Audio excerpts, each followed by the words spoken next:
So what's next on the horizon for yourself? Any sort of, without giving too much market information away, but have you got anything planned for the future?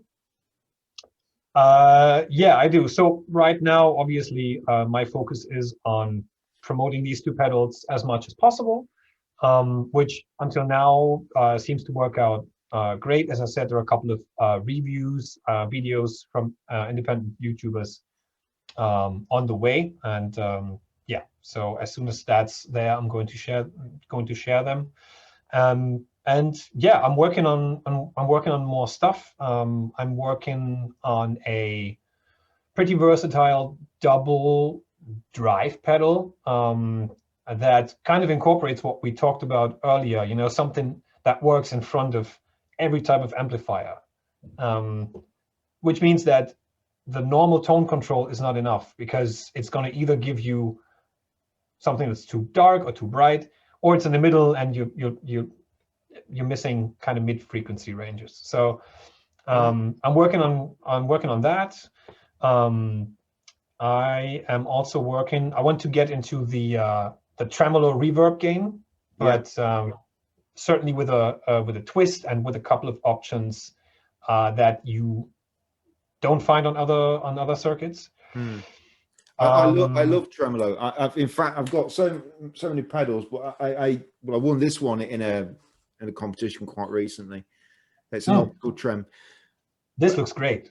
I love it. It's really nice. And I mean, it's got standard rate and depth knobs, but it's got a wave and a symmetry knob, and they're so interactive.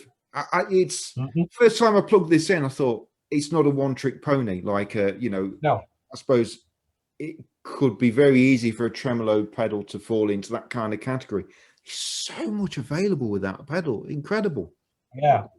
But I love tremolo, so I've got that tremolo now. But I've also got a tremolo being made for me in the States at the minute from Ryan Entrican at Entrican Pedals. So I'm looking forward to that one over again. But I love tremolo. It's such a great effect. Yeah. It's a great effect. I love tremolo. I love a good sounding reverb. So this double kind of Fender style thing where you have a tremolo, and I actually prefer harmonic tremolos. I think they sound so much more musical than the hard volume type tremolos. So that's something. And then I had a crazy idea a couple of days ago because a friend of mine brought it up. He said, "I've never found that one pedal that does." That's an analog pedal, and that does all the stuff. It can boost, it can overdrive, it can distort, and it can fuzz, and you can turn it into absolute insanity. Yeah. And then I thought, that sounds like a great idea. I should do that. So now his funny thought became a project of mine, and yeah, I want to do something like that. It's gonna require even more knobs than 6, and it's definitely going to be a bigger sort of pedal. But yeah, so these are a couple of things I'm currently tinkering with. A lot of some of the builders that I've been talking to, Don Ponies, for example, Lou Ponies, and we've got an interview coming with Stonefly very soon. They're using very large enclosures, particularly on fuzz pedals, very vintage style enclosures, because obviously, you know, you know, it's all the thing at the minute is very tiny enclosures, which are great, but I actually personally prefer larger enclosures. I love the character about them. I was just wondering what your thoughts were, and that is that because where we've gone down the mini pedal route for a few years now, I'm just wondering whether, because as we mentioned earlier about fashions and pedals going in kind of full circle, whether we're actually going to go back to those kind of more vintage type of enclosures, sort of larger enclosures. Just wondered what your thoughts were maybe on that. I think I think it's heavily dependent on the type of effect, because that's also going to determine a little bit what kind of player we're talking about. I think somebody who is kind of in that doom stoner rock world, these guys don't care how big the enclosures are. They just have a huge pedal board with, I don't know, 6 effects on them, and they just, because they really abuse the hell out of these things. And if they had little pedals, they would most likely engage 3 or 4 of them at the same time. So it depends a little bit on the type of player. I don't necessarily think that this is a movement that goes in circles. Yeah, we had a lot of mini pedals coming up because people wanted their boards to be smaller and more portable, and they wanted them to fit in the overhead compartment in planes, and et cetera, et cetera. But if the average player, if it's a great pedal and if it's a good looking pedal, I don't think that the size really matters. I mean, look at Jupiter FX. Most of their pedals have like this standard 1590XX enclosure size, so pretty huge. Maybe some of them don't need it. Doesn't matter. It just there's this industrial type look, makes it look great, and you don't even I wouldn't complain that it's a little bit bigger, because it looks great, it sounds great, and it gives you a lot of options, which is obviously the other factor. If you have a pedal that has lots of options, like a tremolo that has tap tempo, and you can engage a tremolo and maybe a reverb, then obviously at some point you can't put that into an enclosure of that size. This is already pretty tight with 2 knobs. Although I found that building this type of format I really like. Building it. It's a bit more complicated to build than the other one, but definitely works for me. So yeah, I guess that's my 2 cents about it. Yeah. And obviously you spent some time with your good friend Chris Jupiter. So the next question is, if you could collaborate with any builder, we'll exclude Chris Jupiter because you kind of worked with him anyway. And we'll be interviewing Chris later in the year. Actually, I'm looking forward to that because he makes some fantastic stuff, doesn't he? He is, and also he's a great guy. He's a really funny and super honest guy. So that's going to be a fun interview for sure. Really passionate about what he does, isn't he? Oh yeah, and that's got to be good. If you could collaborate with any particular builder, who would you like to work with? I think, I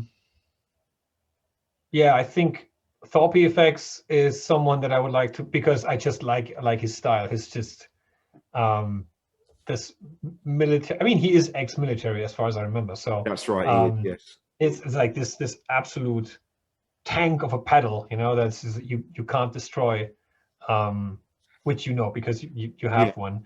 So Thorpe would be definitely one on the list. There's this other German guy that is also recently started that I'm maybe going to collaborate with, Deadweld. All right. Yes. Yeah. So I'm in touch with him, and maybe we are going to do something together. That's so exciting. He's like he comes from this complete other spectrum. He is like an engineering ninja level master. So I think my kind of simple approach to things, I have an idea, I want to get it done, I'll find the components, I make a prototype, and then his kind of, but we can control all these parameters because I did this extra PCB board, and I think that could be fun. And if it happens, I'm sure it's going to be fun. That sounds exciting.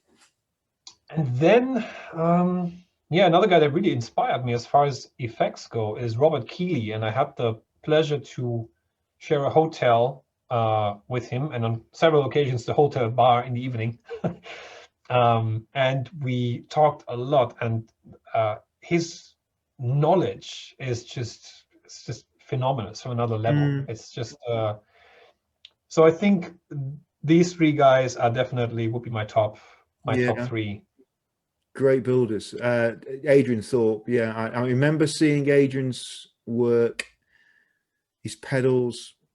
It must have been 10 years ago, something like that, and